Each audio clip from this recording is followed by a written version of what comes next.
Good evening, everyone, and welcome to tonight's broadcast of Living Wisely, Living Well. And let's begin together with a prayer.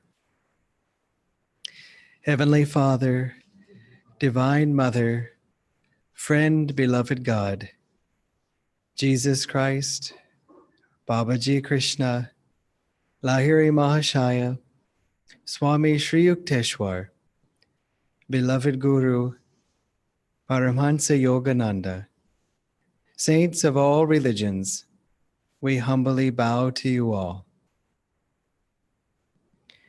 Divine Mother, help us to feel your living presence always with us, holding our hand through every trial, guiding us to greater wisdom and understanding.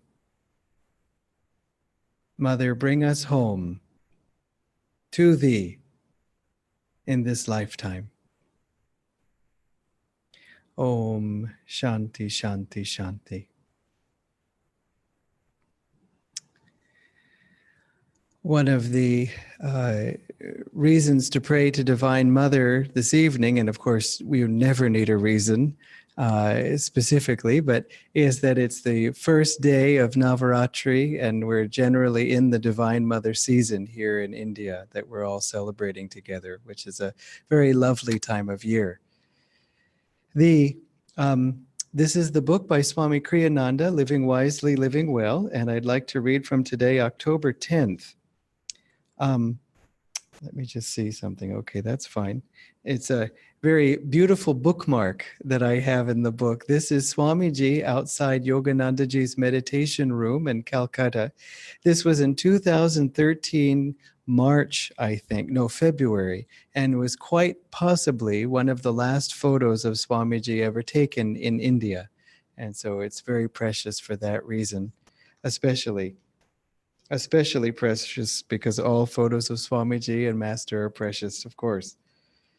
So, October 10th.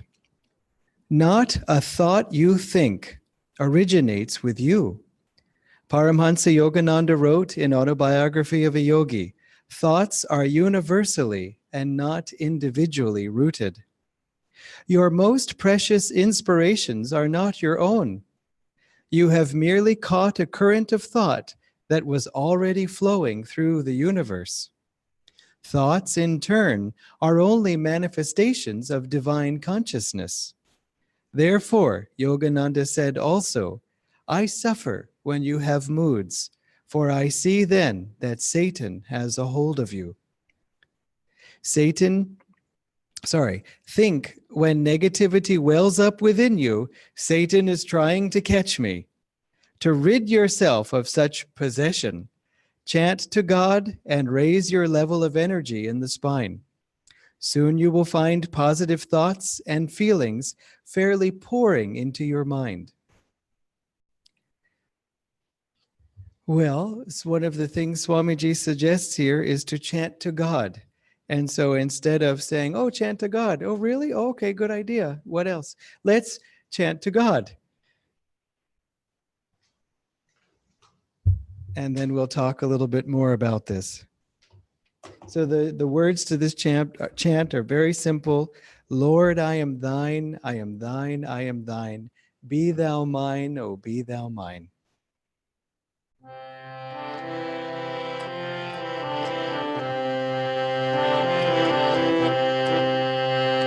Lord, I am thine, I am thine, I am thine. Lord, I am thine, I am thine.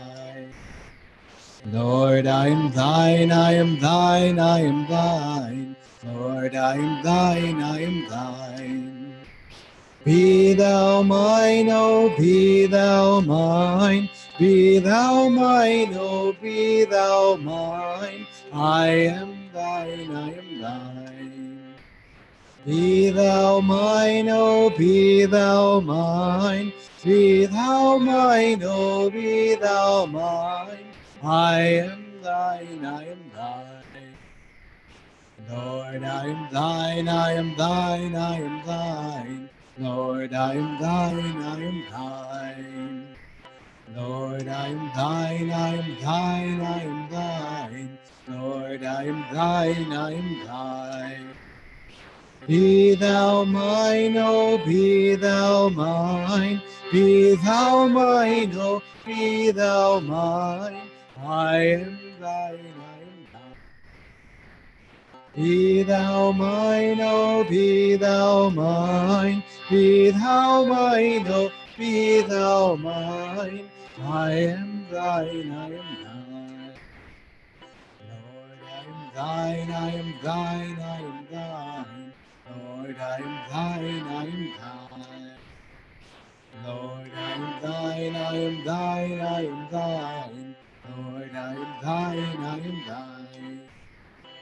Be thou mine, oh, be thou mine. Be thou mine, oh, be thou mine. I am thine, I am thine. Be thou mine, oh, be thou mine. Be thou mine, oh, be thou mine. I am thine, I am thine. Be thou mine, oh, be thou mine. Be thou mine, oh, be thou mine. I am thine, I am thine. Lord, I am thine, I am thine, I am thine. Lord, I am thine, I am thine. Lord, I am thine, I am thine, I am thine. Lord, I am thine, I am thine. Be thou mine, oh, be thou mine. Be thou mine, oh, be thou mine. I am thine, I am thine. Be thou mine, oh, be thou mine. Be thou mine, oh, be thou mine. I am thine, I am thine. Be thou mine, oh, be thou mine. Be thou mine, oh, be thou mine. I am thine, I am thine. I am thine, I am thine. I am thine, I am thine.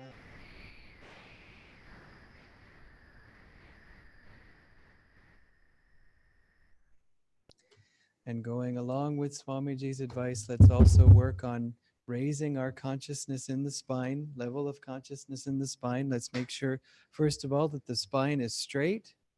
Let's sit up in our chairs or wherever you're sitting. Roll the shoulders back. Let's inhale with a double breath through the nose. And then throw the breath out through the mouth. Once again, this time tensing the body as you inhale. Relaxing as you exhale. Let's do this. Inhale and tense twice more. And of course, exhale, relax.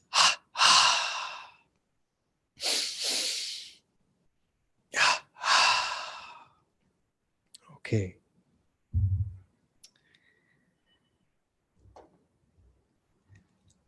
Let's also just have a very brief meditation. Try to observe your breath flowing in and out.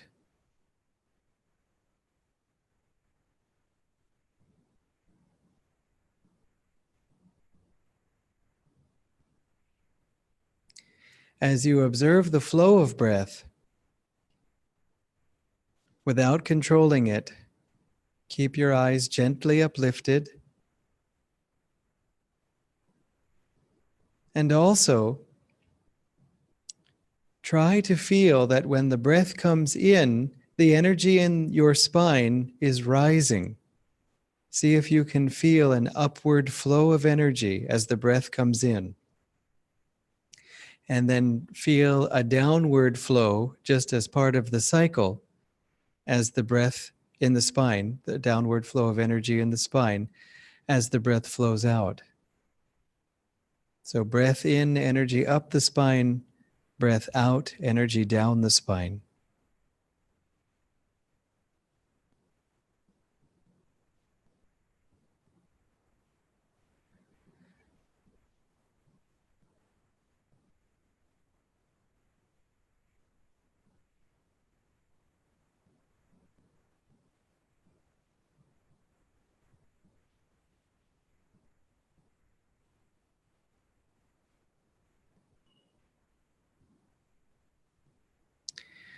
Om Shanti Shanti Shanti.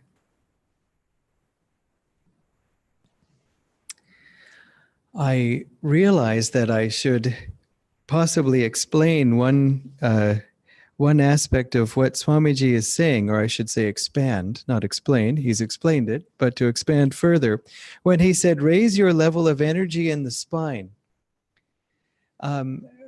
we also know that it's helpful to keep our awareness here at the point between the eyebrows.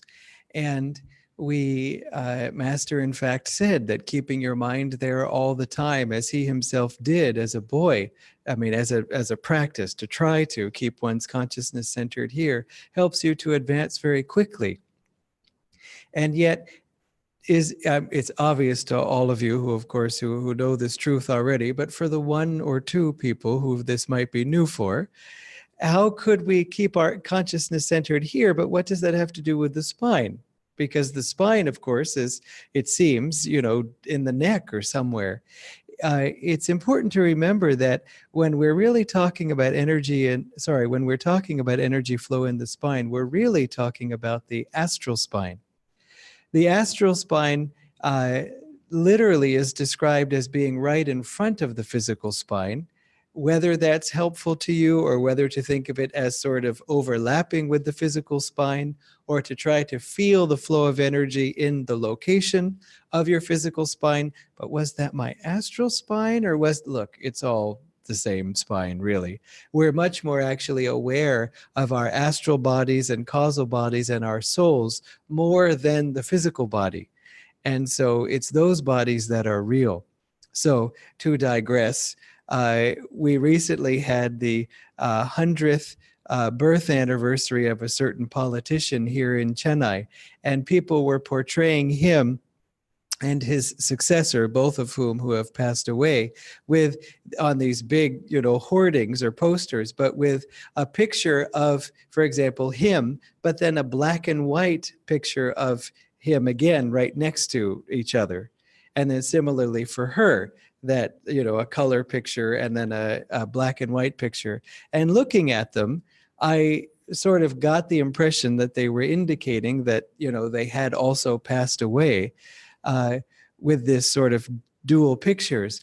And seeing it, my first temptation was to think, not my temptation, I yielded to the temptation. My first thought was that, the black and white picture represents sort of their after death state, because they have died and, gone away from this world.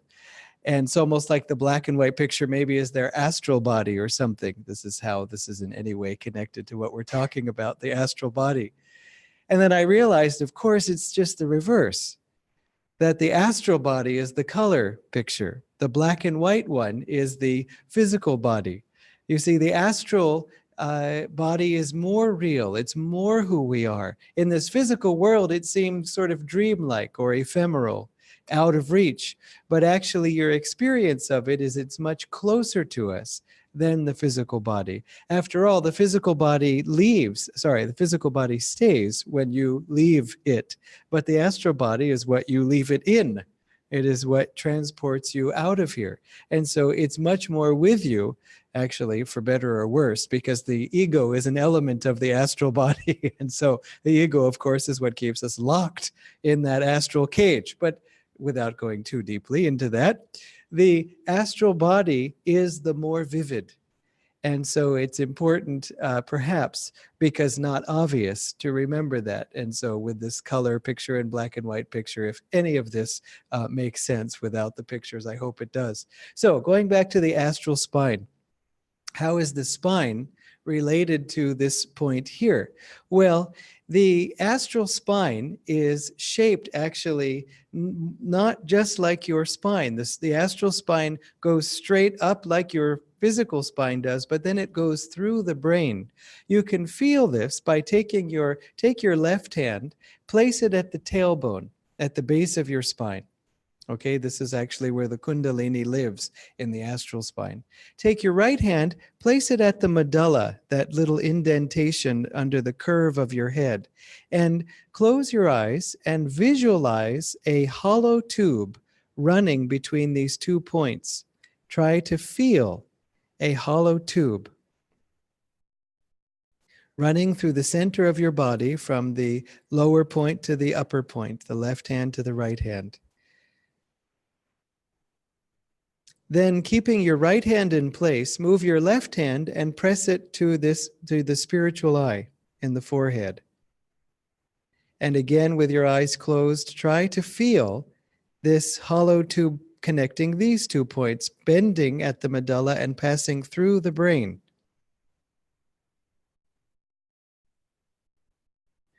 Okay, so you can put your hands down now. And so the astral spine has this upside down letter L, this inverted L shape.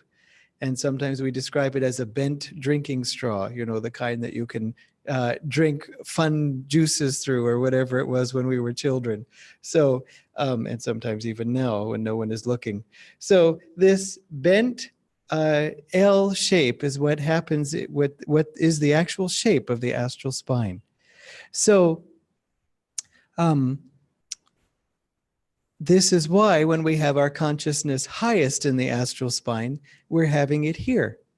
But of course, our energy may be less high, lower in the astral spine as well. And so that's why Swamiji said, raise your level of energy in the spine. Now, how do you do it? Do you assess? Let's see, I think my energy is somewhere around the third chakra or fourth chakra, maybe 3.5. And I'd like to at least get it up a few inches. No. And then how do we try to raise the energy up?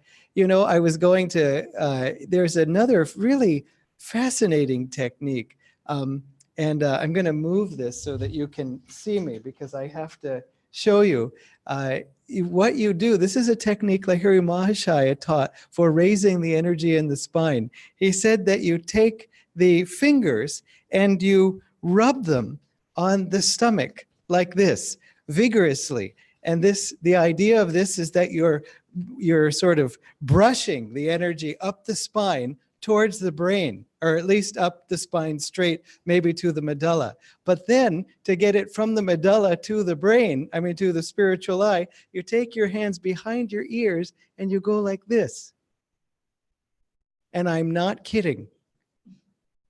Haridas Ji, Nayaswami Haridas said he just did not, I can't remember the quote, but basically he either didn't know what to make of this technique when he first saw it, like was it for real? Or maybe he went into a mini ecstasy when he saw this technique. I don't know. Just imagine, talk about the master saying, who cares what people think of you? You could even try this in the office and someone asks you a question and you just turn. I'm sorry, we have a live audience that's breaking their silence here. So, you would just say, well, I'm putting my energy to the spine. You have my undivided attention. So it's actually helpful to do that, if nothing else, because if you do it in the mirror, you will make yourself laugh. And that also helps to raise the energy in the spine. How do you know if the consciousness level is not high enough in the spine? Well, one is, of course, if you're in samadhi, then it's high enough.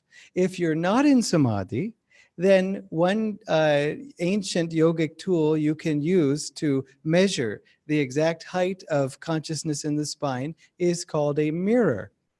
If you look in the mirror and check out the face, and if the face is kind of going, then the energy is not high enough in the spine. There should be a smile. And if there isn't a smile, as Master said, take the hands and lift the mouth and make yourself smile. He actually quoted this as something psychologists said, but he said, it's a good idea. Why not? He said, read one funny story every day. Make sure you laugh. I always know that I am out of tune or my consciousness is too low in the spine when I haven't laughed in a while. Of course, I never notice that I haven't laughed in a while. It's just only that when I laugh, that I'm sore. I haven't used those muscles in a long time. And that sound is unfamiliar to me. And I feel out of practice. That's how I know there has been a problem. And so again, try to find a way to smile, to laugh, and so on. Joyfully, with relaxation. See if it helps, not maniacally like I just did.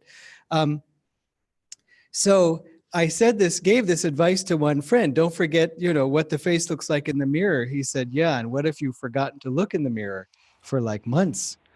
I said, yeah, that's a real problem. You need to have little signs around your room that say, check the mirror, see who's in the mirror, what kind of face is it today? And so it reminds me of another thing Nayaswami Haridasji said. He said, once in a while, when you look in the mirror, especially maybe after a long meditation, and you see yourself and you say, that's the face. That's the face I have been wanting to see for a long time. That's the face I've been working on. I don't know who this other person has been this whole time.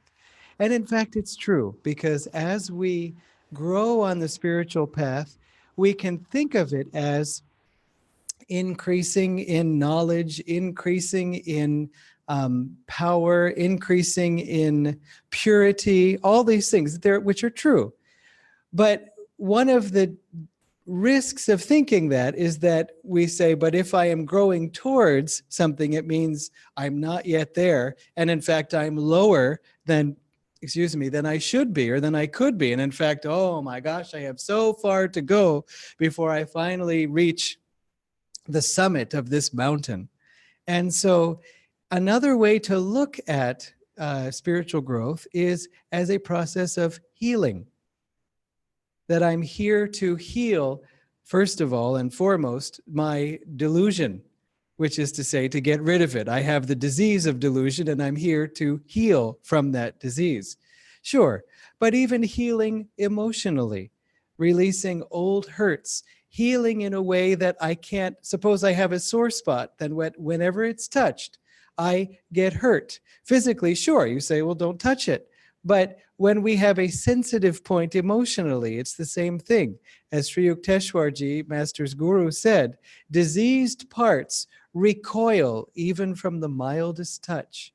And so if we have a sensitive spot, if somebody says something about us, and we say, I definitely don't have that quality. Well, that could be a warning. It's none of their business anyway, but it's all our business. And so we should look for these hints. When we start to talk about something and we say, look, I'm perfectly at peace with it, and you do whatever you want. I just want to say one thing. Listen to the sound of our voices. Again, if there happens to be a mirror handy, check out the mirror and see if the face in the mirror frightens you. It's probably frightening the other person too. We have these little hints that something is off. And it's not that we should judge ourselves or be critical or complain or anything like that. Not even feel badly. Just say, well, I'm healing. And because the reason why healing can be helpful is because when we heal, we think, well, I have something wrong with me that isn't normally there. Like I have a cut on my arm, or I have a cough. That's not my normal state. And when I heal from this, I will return to my normal and true state of health. That's the same thing with finding God. That is the truth of it. We are returning to what we always have been. This is one reason why Patanjali defines enlightenment as smriti, memory. You simply are hit with the realization of what you've always been, but it's as a memory. Oh yes, that's right. I came from God, and now I remember that fact because I'm with him once again, and I'm aware of that. Remember, Master said, don't say, when will I find God? You have him already. And he defined self-realization even as saying, all we have to do is increase our knowing. Self-realization is the knowing in body, mind, and soul that I am already in possession of the kingdom of God, that I do not have to pray that it come to me, that all I have to do is increase my knowing. And so getting to the other parts of this very deep reading. Not a thought that you think originates with you. Hard to believe. You know, if you have a hard time understanding that, just think of a cell phone, right? Cell phones don't think their own thoughts. Actually, I think sometimes they do. But for the sake of argument, let's say that they don't. They just sit there. Phones don't call each other. It's a person who picks up a phone and calls it. Usually, I have to admit that one time, Dharmini, my wife, gave me her phone to carry for her. She didn't have a pocket. So I put it in my pocket. And then a little while later, her phone rang and I picked it up and I saw that I was calling her. and that my phone was in my right pocket and I had leaned against it. So my right pocket was calling my left pocket, or my phone was calling her phone because maybe they were lonely. I don't know. But anyway, perhaps being a little more serious, and you have to forgive me, it's been a long day today, maybe for you too, that the phones don't think their own thoughts, that it's people who transmit their thoughts through those phones. It's the same with us. We are the phones, and it's God and Satan. I don't know if they're calling each other. Maybe this image is starting to break down a bit, but we are really instruments for waves of consciousness that are passing through. You might have experienced this, and I'd like to go into it a little more deeply in the time that we have. But the point is that this is really the truth of it. And when you find your mind resisting that thought, especially if you're in a bad mood, or you're not in a bad mood at all, but I'm having to be strong about something. Okay, but one way to know that we're angry is if we are attached. If we can't just suddenly say, well, why don't we change the subject? No, we're not done here yet. We're attached. And so even if I'm perfectly calm, again, there's hints to the otherwise. At least I'm speaking personally. This is how I try to self-diagnose. If we're too attached, then we have to take a step back, or at least it's helpful if we do, so we don't say something we regret. When we speak in anger, as Swamiji said, we end up saying more to the person than what we actually feel or mean. And that one sort of point where we really overdid it and said something nasty that we don't really feel, that's the one thing the other person remembers. The one thing we didn't mean in the argument is the thing that they remember and hold on to. And if you don't believe it, just think of when it happens to you. I can't believe you said that thing, and so on. And even years later, I can't believe they said that one thing. This is why it's so helpful to meditate and try to, you can think of meditation as sort of two people meditating in a relationship as sort of mutual disarmament. That we're sort of offloading some nuclear weapons every time we meditate. So the next time things start to heat up, well, I've sort of locked all of those bombs out of reach. And so I really have to work to get at, it's okay, let's just not have that war. But without the disarmament, with the little red button at the edge of our fingers, constantly, there's just an itch that, oh, let's just see what happens. And that's where the story ends. So he says, thoughts are universally and not individually rooted. Another example, which is in fact one that Yoganandaji used, is that of a radio. That a radio generates no thoughts of its own, or doesn't play any programs or sound of its own. It simply is tuned to those radio waves that are constantly passing through the room. And the radio is necessary to take those silent, invisible waves and turn them into sound. It's quite magical, actually, according to me. But they're always there, and it's just the radio tuning in and saying, this is the station that I'm tuning into. And so we are the same exact way. This is one reason why it's so important to have positive spiritual company whenever possible. Sometimes people say, yes, but if you knew my life, then you would see that I have no spiritual company at the office, no spiritual company at home, and no spiritual company anywhere else. But that's probably not true. There's probably a center, for example, a meditation center, a group that you could visit. Do. Because every time you do, it's like jumping into a river or a stream, and not only does it clean us, but it carries us forward towards the infinite ocean with very little effort on our parts. It isn't that we should enter passively, but we have to spend most of our time holding our auras strong, protecting ourselves from the materialistic consciousness. Why protect ourselves from that? It's not as if it's evil. And materialistic just means I seek my joy in the outer world. You know, materialism doesn't mean I think about physical things. Like, what if there's a problem with the AC and you have to call the technician? No, I will not be a materialist. No, just get the AC working so you can meditate in the cool air again. And so material objects are not even materialistic, because they are just sort of aspects of God's creation that we've channeled his power and tried to create. but looking for joy in them primarily. Because you could say, well, I do like my AC when it works. Is that bad? No. But to say, I want an AC or whatever you want, but I want God more. You see, that's what makes it not materialistic. To say, don't have any single materialistic thought. Well, I would like a nicer phone since mine is broken. Why? So that I can watch Master's videos and Swamiji's videos on it. That's a good use of the phone. You see? So it's not the objects in and of themselves. So we have to work so hard to keep this materialistic consciousness from pulling us down. When you get more spiritual, when you get more sensitive, which is to say, when that part of you that's always been there starts to come out, then it's hard to be in some of the old environments that you used to be in and be fine. It's hard to be with some of the same people having the same behaviors, which used to be fine for us.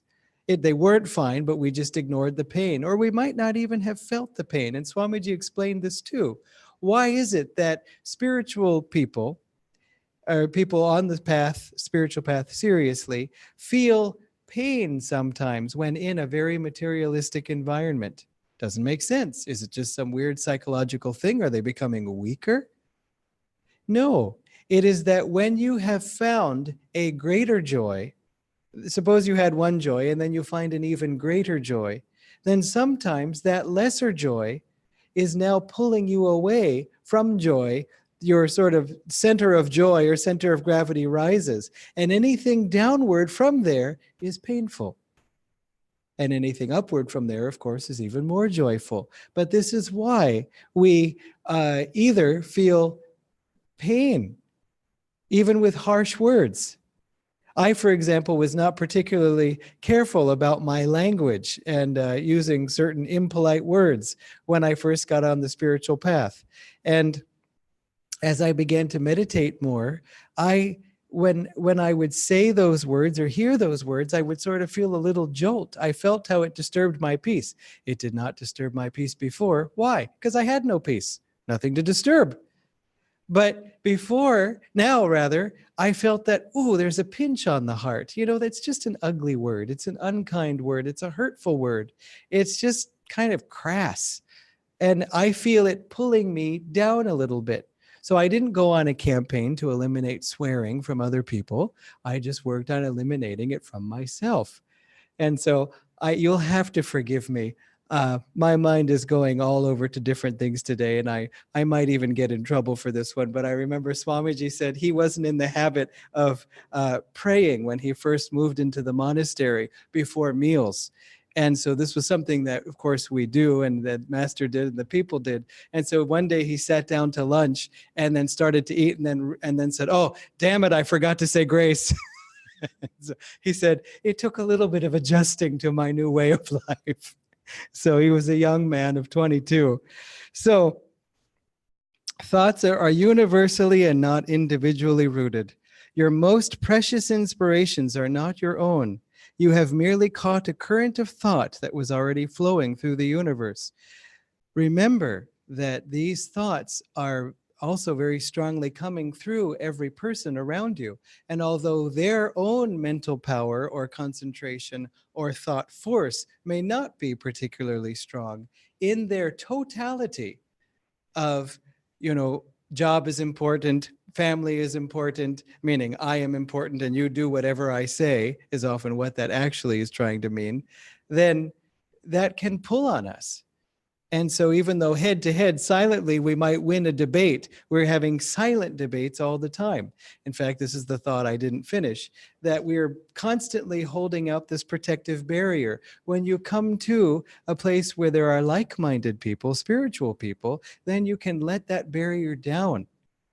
And then you don't have to spend so much energy keeping the shields up, and you can divert that energy for other more useful purposes.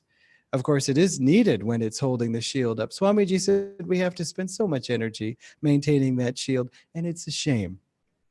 It's a shame that we have to. And so let us perhaps try to find environments where we don't have to do that, and then choose those environments. Because you know what happens if we don't? and we fulfill all these other duties of the world, what do we get? One more life, more duties, same world, one more name, one more PAN card. It just all keeps coming. And so, is that really what we want? Master said, I suffer when you have moods, for then I see that Satan has a hold of you. So he says, think when negativity wells up within you, Satan is trying to catch me. And to rid yourself of such possession, chant to God, raise your energy, of your level of energy in the spine. Soon you will feel positive thoughts and feelings fairly pouring into your mind. And so I will leave you with that thought and practice from Swamiji and from Master. God bless you and have a wonderful week.